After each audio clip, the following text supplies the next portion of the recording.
성령 강림절 후 23번째 주일입니다. 정성을 다해 하나님을 예배하십시다.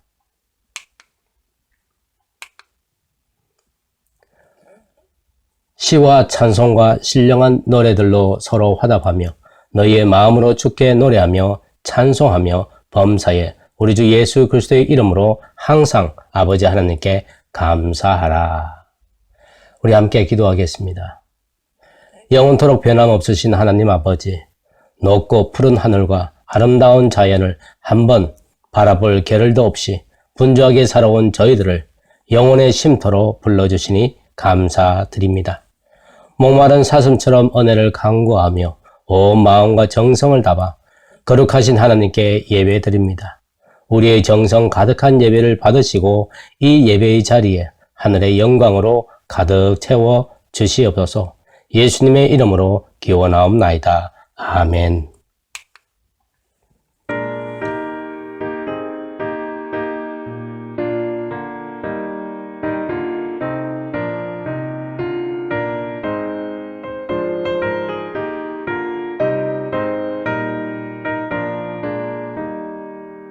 참 즐거운 노래를 높이 불러서 이 세상 사는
여러분 주보를 보시면서 우리 개정 사도신경으로 신앙 고백을 하겠습니다.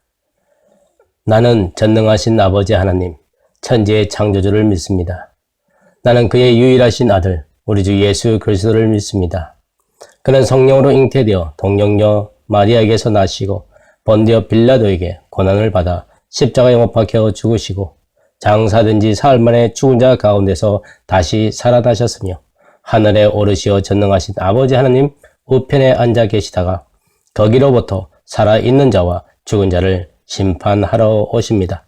나는 성령을 믿으며 거룩한 공교회의 성도의 교제와 죄를 용서받는 것과 몸의 부활과 영생을 믿습니다. 아멘.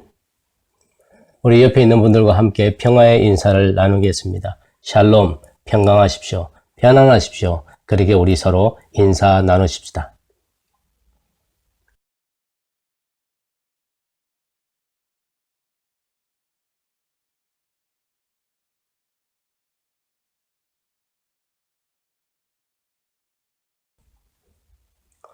오늘 우리에게 주어진 하나님의 말씀은 누가복음 18장 1절부터 8절입니다.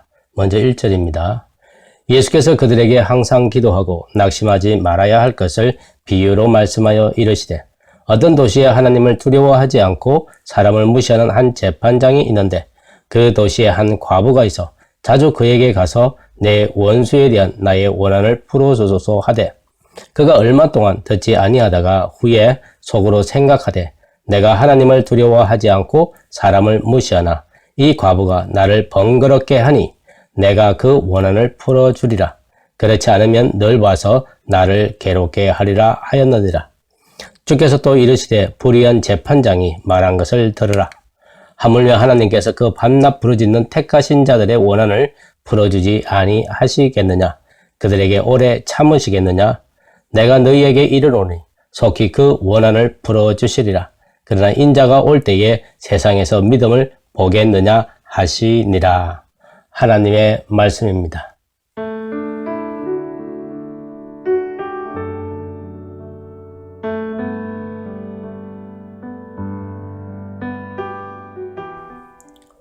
오늘 우리가 나눌 누가복음 18장, 난해한 본문입니다. 특히 18장 1절로부터 8절, 불의한 재판관과 과부라는 제목. 이 본문을 많은 사람들이 강청기도라고 이해를 하고 있습니다. 9절부터 14절은 바리새인과 세리의 기도를 담고 있습니다. 이 부분에서도 우리는 세리의 기도를 본받아야 한다는 말씀을 자주 많이 들어왔습니다. 이 본문의 말씀을 가지고 설교를 할 때 많은 성도님들이 이 본문은 어떻게 전개될 것이며 어떤 결말이 날 것이며 어떤 교훈을 줄 것이다. 이미 알고 있는 것처럼 그렇게 듣는 분들이 많은 것 같습니다. 하지만 이 본문들은 우리가 이미 알고 있는 것과 완전히 다른 반전을 품고 있습니다. 강청기도, 지성임은 감천이다.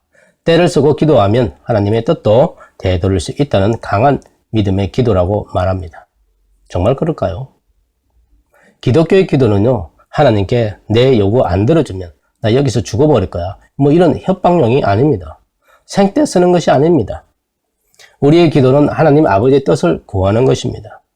누가복음 22장 39절로 46절을 보십시오. 죽음을 앞두고 감난산에서 예수님이 내 뜻대로 되게 하지 말게 하시고 하나님의 뜻이 되게 해달라고 하나님께 기도하는 장면이 있지 않습니까? 이것이 기독교의 기도입니다. 그리고 믿음인 거죠. 하나님께 생떼를 쓰면 무엇이든지 들어준다는 강청기도라고 사람들이 말을 하는데 그것의 목적이 뭡니까? 하나님의 뜻을 꺾는다? 좀 심한가요? 아니라면 원래의 하나님의 뜻을 거두고 강청하는 자의 요구를 들어주시게 하겠다는 데 있지 않습니까? 그런 강청기도에 사람들이 몰리죠. 끈질기게 낙심하지 말고 기도하면 무엇을 간구하도록, 여기서 중요한 것은 무엇을 간구하도록, 무엇을 요구하든지 다 이루어진다고 하는데 왜 안 가겠습니까? 그렇다면 왜 이런 터무니없는 발상들이 나오는 것일까요? 요한복음 14장 13절의 말씀입니다. 너희가 내 이름으로 무엇을 구하든지 내가 행하리니 이는 아버지로 하여금 아들로 말미암아 영광을 받으시게 하려 합니다. 이 본문을 잘못 해석하기 때문이라고 저는 말하고 싶습니다. 이 본문에서 내 이름으로가 담고 있는 것은 기도 중에 이 예수 이름을 많이 거론하고 예수 이름으로 기도하면 무엇이든지 덜어준다. 그런 이야기 아닙니다. 하나님 뜻대로 기도할 때 무엇이든지 이루어진다는 이야기죠. 결국 하나님을 가까이 하지 않으면요, 하나님 모릅니다. 하나님 모르니까 기도가 안 됩니다. 사람들의 귀에 즐겁고 아름다운 소리로 기도는 할 수 있을는지 모릅니다. 하지만 기도의 응답 아닙니다. 기도의 응답 없습니다. 그러므로 예수의 뜻과 상관없이 하는 그 기도를 출애굽기 20장 7절은 이렇게 말하죠. 내 하나님 여호와의 이름을 망령되이 일컬이지 말라. 오늘 누가복음 18장 1절을 보십시다. 예수께서 그들에게 항상 기도하고 낙심하지 말아야 할 것을 비유로 말씀하셨죠. 여기서 그들은 누굽니까? 누가복음 17장 20절 이하의 바리새인들과 제자를 말합니다. 하나님 나라가 언제 임할지 모르고 사람들이 여기 있다 저기 있다 할지라도 현혹되지 말라고 하시면서 항상 기도하고 낙심하지 말라는 이 말씀을 들려주십니다. 항상 기도하고 낙심하지 말라. 직설적으로 말한다면 뭘까요? 믿음으로 살라고 하는 겁니다. 그런데 8절 하반절에 예수님이 이런 말씀을 하세요. 그러나 인자가 올 때에 세상에서 믿음을 보겠느냐 이렇게 말합니다. 믿음을 보겠느냐 하시니라. 예수님이 재림하실 때 이 땅에 믿는 자가 있겠느냐 이렇게 반문하고 있는 거죠. 믿음으로 살라와 마지막 날에 믿는 자가 있겠느냐 이 사이에 불의한 재판관과 과부의 비유가 있습니다. 이 비유가 이 중간에 위치한 이유는 뭘까? 믿음으로 살아야 항상 기도하고 낙심하지 않는다는 가르침을 주기 위함입니다. 본문 말씀 들어가 보시죠.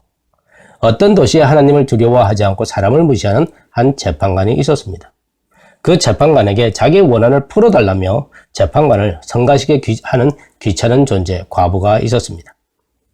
과부가 워낙 성가시게 재판관을 괴롭히니까 할 수 없이 과부의 원한을 풀어주었다, 덜어주었다 그런 내용입니다. 하나님을 두려워하지 않고 사람을 무시하는 재판관이라고 했죠. 누굴까요? 일단 유대인은 아니죠. 유대인은 하나님을 절대로 무시 못하거든요. 그러면 누굴까? 이방인이라는 뜻입니다. 이방인임에서 힘을 가진 자, 이스라엘 땅에서 힘을 가진 자, 누굴까? 로마의 귀족일 가능성이 높습니다. 로마의 식민지 제너레이션이었으니까 그렇게 했죠. 로마가 섬기는 신은 누굽니까? 황제죠. 그렇기 때문에 하나님을 두려워하지 않습니다. 즉 말하면 이 재판관은 로마가 파송한 귀족일 가능성이 높는 거죠. 그렇다면 과부는 누굴까요? 이방인? 아닙니다. 유대인입니다. 재판관의 활동 모델가 로마의 식민지 이스라엘이었기 때문이죠. 과부는요, 재판관이 무시해도 되는 존재였습니다. 이스라엘 사람도 무시했으니까요. 유대인 과부에게 권리라고 하는 것은 없습니다. 그 사회에서 과부는 사회적인 약자였습니다. 경제적으로 궁핍한 것은 말할 것도 없고 외부의 위협으로부터 보호를 받을 길이 전혀 없었습니다. 다만 한 가지, 율법에 한 가지 권리가 있습니다. 과부와 고아와 나그네에게 있었습니다. 신명기 10장 18절에 보시면 고아와 과부를 위하여 정의를 행하시며 나그네를 사랑하여 그에게 떡과 옷을 주신다고 했습니다. 즉 말하자면 하느님을 대리하는 재판관들에게 사회적인 약자들이 억울한 일을 당하지 않게 정의로운 판결을 하도록 율법은 명시하고 있었다는 거죠. 과부는 이 율법의 근거를 굳건히 믿었던 것 같습니다. 그래서 재판관을 찾아가서 내 원수에 대한 원한을 풀어달라고 간청을 했습니다. 한두 번도 아니고 끊임없이 계속해서 했다는 것을 볼 때에 이 과부가 가져간 그 원한이라고 하는 것, 자기의 생명을 바쳤으라도 풀어야 하는 굉장히 중요한 그런 내용이었다고 보는 거죠. 재판관 앞에 달려있는 그의 수식어가 불의한 자였습니다. 사람을 무시하는 자였다는 거죠. 귀천을 따라서 사람을 판단하는 그 재판관 앞에 과부는 안중에 없었습니다. 생각해 보십시오.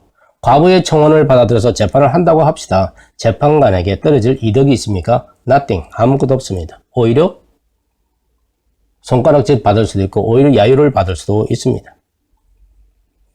불의한 재판관이 왜 과부의 청원을 들어주지 않았을까? 물론 지금까지 이야기한 그런 이유도 있겠지만 좀 더 깊숙이 들어가 보십시다. 무슨 이유가 있을까?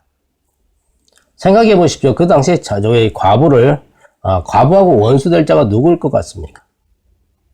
과부에게 누명을 씌울 수 있는 자. 재판관의 친구일 수도 있는 가족 같은 귀족이 아닐까요?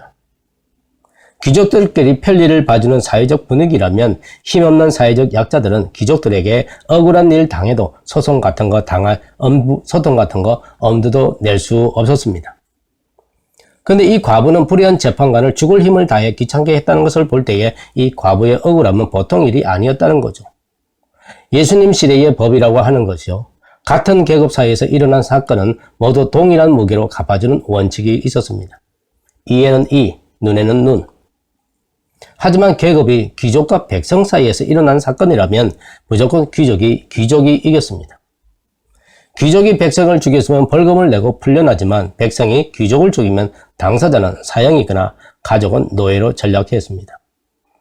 이런 사회적 분위기에서도 과부가 포기하지 않고 끈질기게 불의한 재판관을 귀찮게 한 것으로 볼 때에 과부의 억울함은 자기의 온 삶을 바쳐서라도 해결받아야 할 것이다 라는 점을 암시하고 있습니다.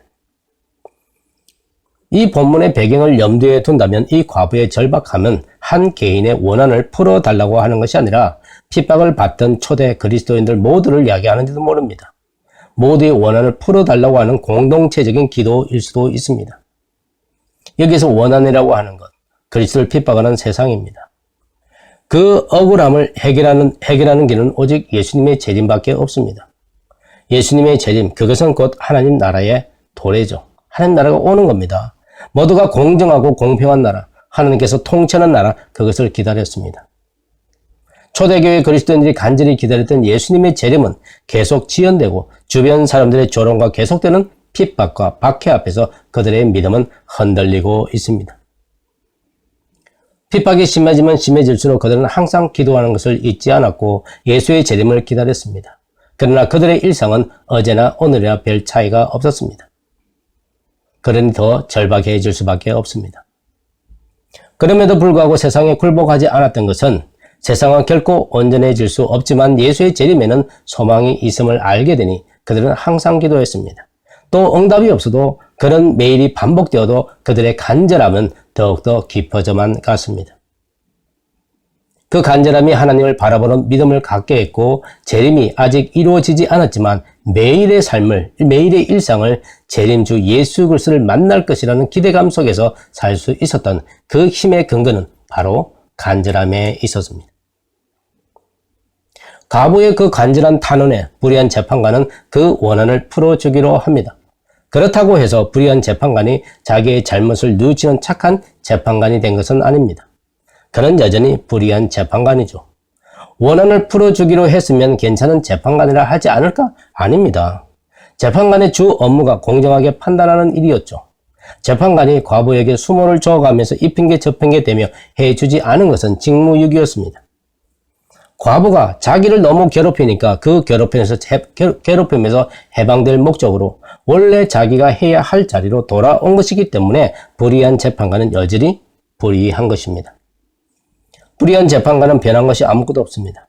그런데 우리는 이 본문에 불의한 재판관을 회개한 자로 봅니다. 하지만 결코 그렇지 않습니다.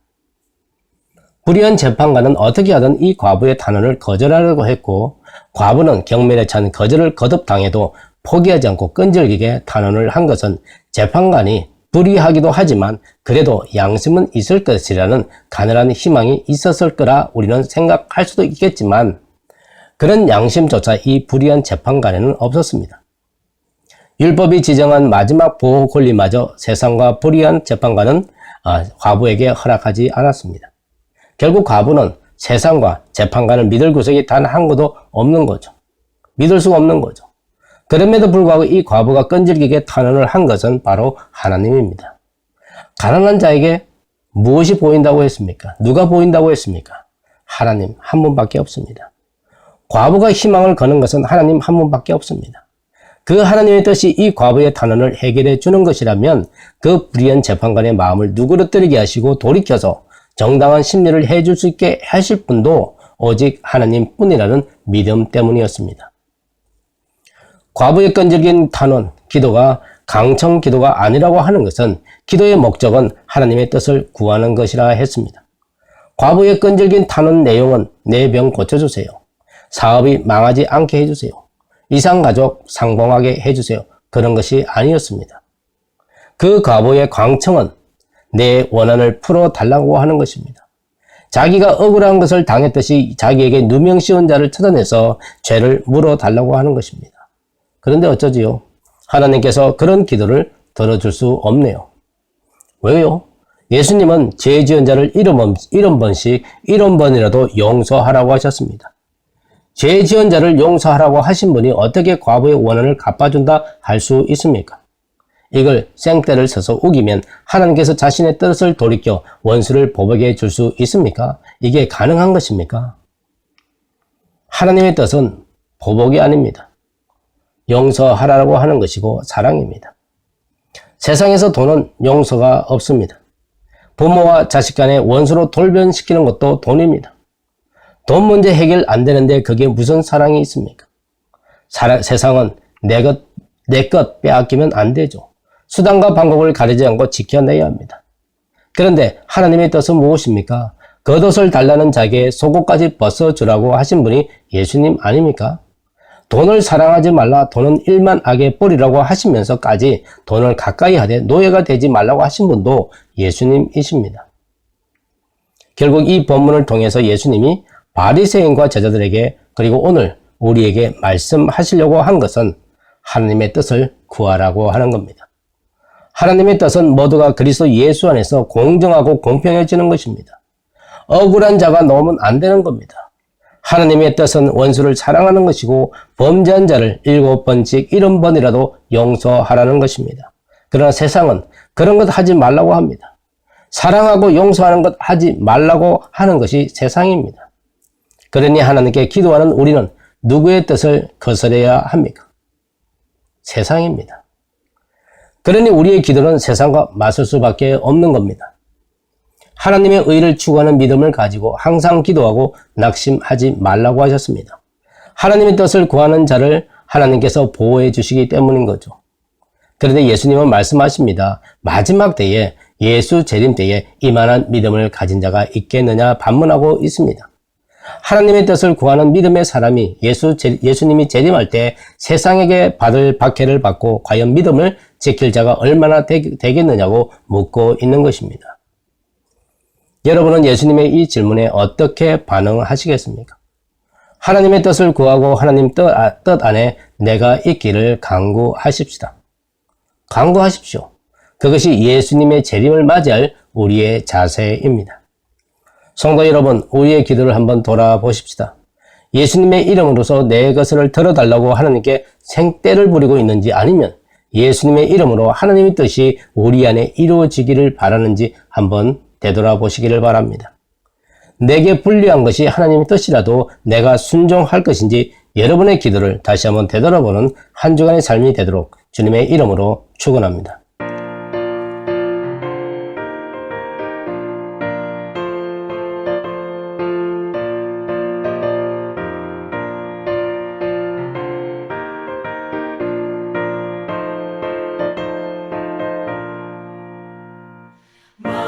마음속에 근심 있는 사람 주 예수 앞에 널어여라 슬픈 마음 있을 때에라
하나님께서 여러분에게 복을 주시고 여러분을 지키시기를 원하며 하나님은 그의 얼굴을 여러분에게 비추사 은혜 베푸시기를 원하며 하나님은 그 얼굴을 여러분에게로 향하여 드사 평강 주시기를 축원하옵나이다. 아멘.